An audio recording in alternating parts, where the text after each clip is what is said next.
Hello, मेरा नाम doctor रम्या बंडी है। मैं पीडियाट्रिक न्यूरोलॉजिस्ट हूँ। अंकुरा हॉस्पिटल्स में काम कर रही हूँ। आज हम जेनेटिक डिसऑर्डर्स और जीन टेस्टिंग के बारे में पता करेंगे। उसमें क्या है, क्या क्या करते हैं, उसमें क्यों करना है उसको। पहला हम जीन्स के बारे में डिस्कस करेंगे। ये जीन्स क्या होता है। जीन्स बोले तो समझ ले कि एक कोडिंग मटेरियल है। मतलब जीन्स जब कोड हो जाता है, एक प्रोटीन जैसा एक सब्सटेंस उसमें उस डायरेक्शन से निकलता है। वो जो सब्सटेंस निकलता है उसी से हमारा बनावटी या हमारा फंक्शनिंग, मतलब कैसा हार्ट या ब्रेन या किडनी कैसा काम करना, उससे डिक्टेट हो जाता है। वो जीन्स बोलते हैं। ये जीन्स क्रोमोसोम्स में रहते हैं। ठीक है।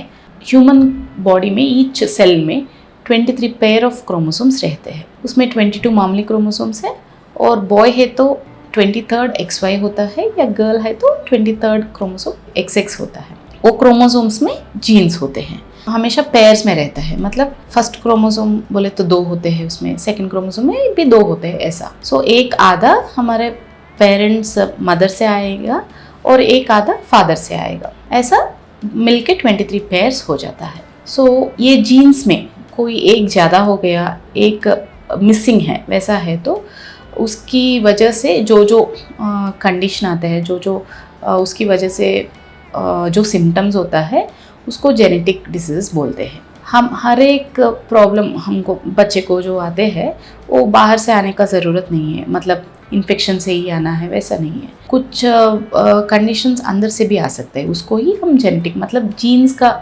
बनावटी या जीन्स की जो मिसिंग या उसके फंक्शन में प्रॉब्लम है तो जो आता है उसको जेनेटिक कंडीशंस बोल लेते हैं। ये जेनेटिक कंडीशंस को मालूम करने के लिए जो टेस्टिंग करते हैं उसको जेनेटिक टेस्टिंग करते हैं। सो इस जेनेटिक टेस्टिंग को समझने के लिए मैं एक बुक से कंपेयर करके बोल लेती हूँ। समझ लीजिए कि एक बुक में 23 चैप्टर्स है, उसको हम प्रूफ रीडिंग कर रहे हैं। मतलब उसमें 23 चैप्टर्स है कि नहीं, अच्छा सा प्रिंट हो गया कि नहीं, वो सब हम देख रहे हैं। पहले जो था, जब उसका जेनेटिक टेस्टिंग का शुरुआत में जो था, उसमें क्या पता चलता था कि 23 चैप्टर्स है कि नहीं, बस उतना ही।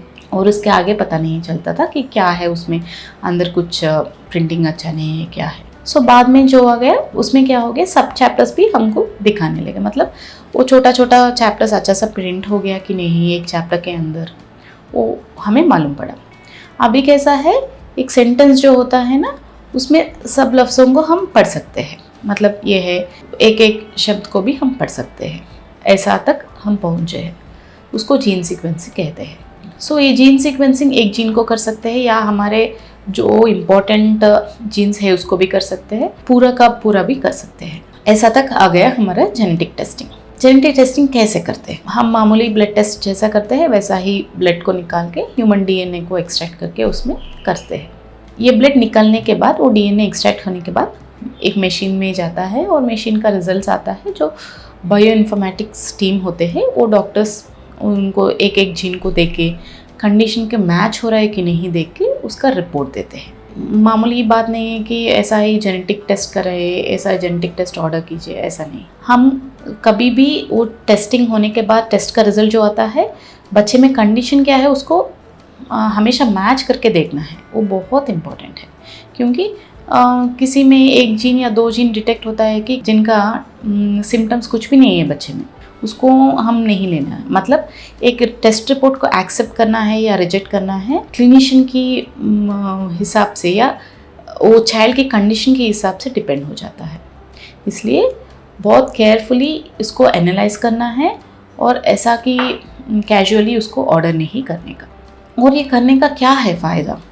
फर्स्ट मेन फ़ायदा ये है कि हमारे बच्चे का क्या है प्रॉब्लम, वो हम 100% श्योरिटी से डायग्नोस कर सकते हैं। कुछ ट्रीटमेंट उसके लिए स्पेसिफिक है तो उसके लिए ही देना, ऐसा कुछ है तो हम दे सकते हैं उसको। या उतना स्पेसिफिक ट्रीटमेंट नहीं है, बहुत रिसर्च चल रहा है, कुछ नया ड्रग आ गया है, उसको यूज़ कर इस्तेमाल कर सकते हैं तो वो भी कर सकते हैं। और बच्चे का कंडीशन अगले साल में कैसा होता है, अगला कैसा होता है, आगे कैसा बढ़ना है, वो सब उसका थोड़ा क्लैरिटी मिल जाता है, क्योंकि डायग्नोसिस है हमारे पास। और पेरेंट्स को भी इसमें कैसा देखभाल करना है बच्चे को, ये हो सकता है, या हम कैसे उसको ज़्यादा हेल्प कर सकते हैं, वो भी पेरेंट्स को भी क्लैरिटी आ जाता है। और जेनेटिक कंडीशंस फ्यूचर प्रेगनेंसी में भी रिपीट होने का चांसेस रहता है।